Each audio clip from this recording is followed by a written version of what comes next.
Anime fans அனைவருக்கும் வணக்கம். இன்னைக்கு நம்ம 10,000 வேர்ல்டு எபிசோட் 449, 450 தான் பார்க்க போறோங்க. போன எபிசோட்ல பார்த்தீங்கன்னா, அந்த கேயாட்டிக் ரீஜனுக்குள்ள நம்ம தியன்ஸுக்கும் இன்னொருத்தருக்கும் சண்டை அப்படிங்கிறது ஆரம்பிச்சிருக்கோம். தியன்ஸ் என்ன பண்றான், அவனோட பிளட் லைன் ஸ்பிரிட் அப்படிங்கிறத ஆக்டிவேட் பண்றான். ஏன்னா அவனால கண்டிப்பாக சண்டை போட முடியாது. பிளட் லைன் ஸ்பிரிட் வந்தால் தான் சண்டை போட முடியும். அவர் வெளில வந்தோன்னு என்ன சொல்றாரு, உனக்கு எவ்வளோ தைரியம் இருந்தால் என்னோட டிசனன்ட் கிட்டே நீ சண்டை போடுவ, டேய் உனக்கு டெத் தாண்டா பனிஷ்மெண்ட் சொல்லிட்டு அடிக்கிறாருங்க. அங்கே இருக்க ஒருத்தனை பிடிச்சிட்டாரு. அவன் கத்துறான், ஆன்செஸ்டர் என்னை காப்பாத்துங்க அப்படிங்கிறான். அவனுமே காப்பாற்றணும்னு ட்ரை பண்ணுறான். பட் ஆனால் அவனால் காப்பாற்ற முடியலங்க. என் டிசனன்ட்டே நீ கொண்டுட்டியா, உன்னை என்ன பண்ணுறான் பார் சொல்லிட்டு ஒரு 4 பப்பட் அனுப்புகிறான். 4 5 அனுப்புகிறான்னு வச்சுக்கோங்க. இது எல்லாமே 5 ட்ரைபுலேஷன் லெவலில் இருக்குது. இந்த பப்பட் எல்லாமே அந்த மனுஷங்கிட்ட தான் சண்டை போடணும். ஆனால் அங்கே இருந்து அது என்ன பண்ணுது, ஒன்று மட்டும் தேன்ஸுக்கிட்ட வருதுங்க. ஆனால் தேன்ஸோட சீனியர் இருக்காப்லல்ல, அந்த மனுஷன் உள்ளுக்குள்ள போது காப்பாற்றிட்டான்னு வச்சுக்கோங்க. அதே சமயத்தில் நம்ம எம்பரரு அங்கே இருக்க மற்ற பப்பட் எல்லாத்தையுமே ஈஸியாகவே முடிச்சு விட்டாரு. ஃபயர் பவர் வச்சே முடிச்சிட்டாரு. நம்ம தியன்ஸுமே என்ன பண்ணுறான், அவனுடைய ஃபீனிக்ஸ் பவர் இருக்குல்ல, அதை வச்சு இன்னொன்று அடித்து விரட்டி விட்டான். இப்போ கூட ஆப்போனண்ட் என்ன தெரியுமா சொல்கிறான், இங்கே நீ ஸ்ட்ராங்காக தான் இருக்க, ஆனால் நீ ஒரு ஸ்பிரிட், அதுவும் 4 ட்ரைபுலேஷன் ஸ்பிரிட் தான், உன்னெல்லாம் நான் ஒரு கையில் அடக்கிடுவேன் அப்படிங்கிறான். கொஞ்சம் நக்கலாக தான் பேசுகிறான்னு வச்சுக்கோங்க. இருந்தாலும் அதுக்கேற்ற மாதிரி என்ன பண்ணுறான் தெரியுமா, ஒரு கால்ரன் அப்படிங்கிறத பயன்படுத்துகிறான். அது ஒரு 8 ட்ரைபுலேஷன் கால்ரன் போல தெரியுது. அதை யூஸ் பண்ண உடனே ப்ரெஷர் கொஞ்சம் அதிகமாக இருக்குங்க. ஆனால் இந்த மனுஷன் சும்மா விட்டுருவாரா, அவனுடைய கத்தி இருக்குல்ல தியன்ஸுது, அதை எடுத்து ஆக்டிவேட் பண்ணி சண்டை போடுறாரு. கத்திக்கே பயங்கர சந்தோஷம். ஏன்னா ஒரு ஸ்ட்ராங் பர்சன் அந்த கத்தியை பயன்படுத்தும் போது அதோட ஃபுல் பவரை யூஸ் பண்ண முடியும். ஸோ அந்த கத்தியை வச்சு அடிக்கிறாரு.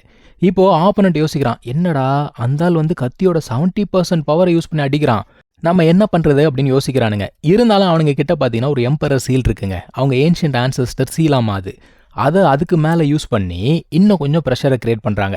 இப்போது அந்த கத்தியை புலம்ப ஆரம்பிக்குது. ஆஹா ரொம்ப ஸ்ட்ராங்காக இருக்கே அப்படின்னு புலம்புது. அவர் என்ன பண்ணுறாரு, அந்த கத்திக்கிட்ட சொல்லி அவங்கள இங்கேருந்து கூட்டு போ அப்படின்னு சொல்கிறாரு. அதுக்கப்புறமா நிர்வாணா ஃப்ளேம்ஸை யூஸ் பண்ணி 2 பேருமே துவம்சம் பண்ணி விட்டான் மனுஷன். இப்போ தியன்ஸ் என்ன தெரியுமா பண்ணுறான், அவன்கிட்ட ஒரு ட்ரெஷர் இருக்குது. அந்த ட்ரெஷரில் எல்லாத்தையுமே உள்ளுக்குள்ளே ஏற்றிக்கிட்டு வேகமாக அங்கேருந்து போக ஆரம்பிக்கிறான். ஆனால் இவனுங்க தியன்ஸை துரத்திக்கிட்டே வர ஆரம்பிக்கிறாங்க. என்ன சொல்கிறானுங்க, தம்பி உனக்கு இப்போ ஸ்பிரிட்டோட ப்ரொடெக்ஷனும் இல்லை, உனக்கு ஒரு வழி பாதை தான் தம்பி, அது சாவு தான் அப்படிங்கிறானுங்க. இப்போ நல்லா வசமாக மாட்டிக்கிட்டாங்க. அந்த கத்தி புலம்ப ஆரம்பிக்குது. ஐயோ மாட்டிக்கிட்டேனே, என்ன பண்ணுறதுன்னு தெரியலையே அப்படின்னு புலம்புது. அந்த சமயத்தில் இந்த சீனியர் இருக்கார்ல, அவர் என்ன பண்ணுறாரு, ஒரு சில பட்ட வித்தைகள்லாம் யூஸ் பண்ணி அங்கே ஒரு ஓப்பனிங்கை கிரியேட் பண்ணி மறுபடியும் தப்பிச்சு ஓட ஆரம்பிக்கிறாங்க. என்னடா இந்த பையன் ஓடிக்கிட்டே இருக்கான்னு சொல்லிட்டு மறுபடியும் பிடிக்க வராங்கப்பா. கரெக்டாக அவங்க பிடிக்க வரும்போது பார்த்தீங்கன்னா அந்த இடத்துல வேற யாரோ ஒருத்தவங்க குறுக்கிடுறாங்க. இப்போ யாரா உள்ளுக்குள்ளே வருதுன்னு பார்த்தா இவங்களோட சீனியர் சிஸ்டர், அதாவது நம்ம ஆட்கள் தான்.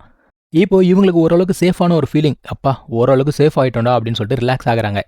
அந்த லேடி கேட்குறாங்க, என்னடா எதுக்கு ஒன்று அட்டாக் பண்ணுறாங்க அப்படின்னு கேட்டால், இல்லை நாங்கள் இந்த வழியாக ட்ராவல் பண்ணிக்கிட்டு இருக்கோம், அவங்க என்னுடைய வெப்பன்ஸ்க்காக என்னை அட்டாக் பண்ணுறாங்க அப்படிங்கிறான்.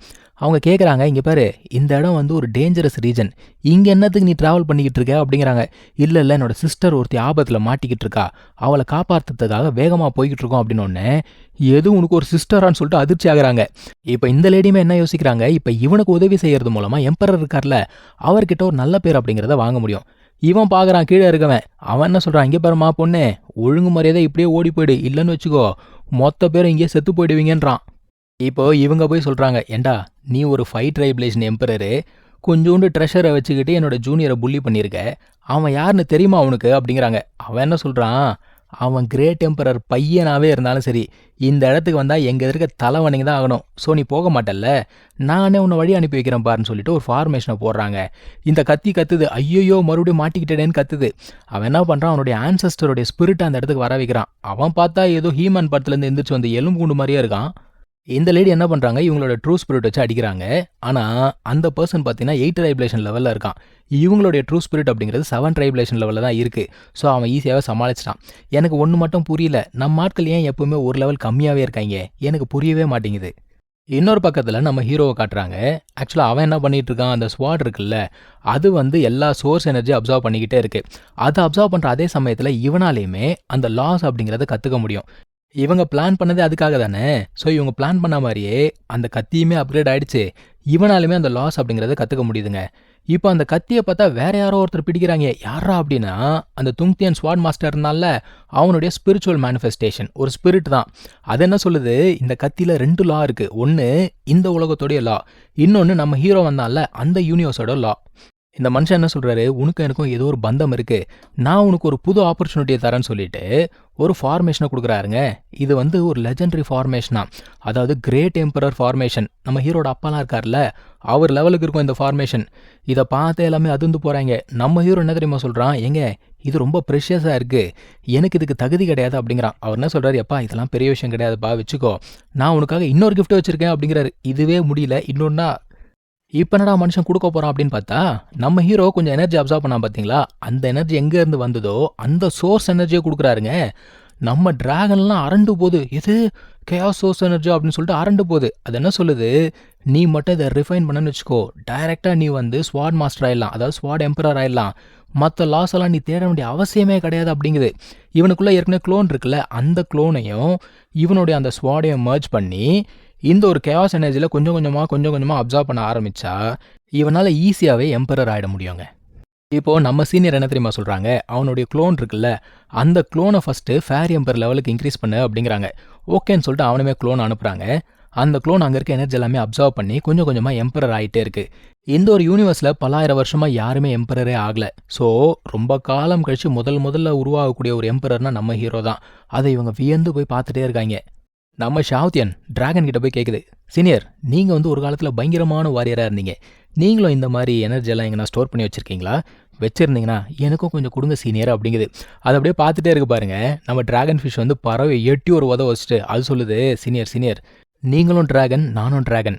ஏதாவது எனர்ஜி வச்சிருந்தீங்கன்னா தயவு செஞ்சு எனக்கு கொடுத்துருங்க சீனியர் அப்படிங்குது. நம்ம டிராகன் என்ன சொல்லுது, டேய் ஓரம் போயிடுங்க தயவு செஞ்சு. அந்த மாதிரி எனர்ஜி ஏதாவது இருந்தால் நான் ஏன்டா இங்கேயும் அங்கேயும் அலைஞ்சிக்கிட்டு இருக்கேன், இந்நேரத்துக்கு என்னோட பீக் பவருக்கு வந்திருக்க மாட்டேனா அப்படின்னு கேட்குது. நம்ம டிராகனே ஏற்கனவே நொந்து போயிருக்கு. வெந்த புல்ல வேலை பாய்ச்சாதீங்கடா. இதுங்க பண்ற சேட்டையெல்லாம் பார்த்துட்டு நம்ம ஹீரோ தலையாடிட்டு அமைதியா விட்டுட்டான். இப்போ அந்த துங்தியன் மாஸ்டர் இருக்கார்ல, அவர் என்ன சொல்றாரு, தம்பி நீ வந்து ட்ரைபலேஷன் அப்படிங்கிறத ஃபேஸ் பண்ணா மட்டும்தான் நீ கம்ப்ளீட்டா எம்பரர் ஆயிட்டுனே அர்த்தம் அப்படிங்கிறாரு. எது ட்ரைபலேஷனா அப்படின்னு வாயை புழக்கிறாங்க. அங்கே தான் இந்த எபிசோட் முடியுது. நம்ம அடுத்த எபிசோடில் கண்டினியூ பண்ணலாம். தேங்க்யூ ஸோ மச் ஃபார் வாட்சிங். Take care. பை.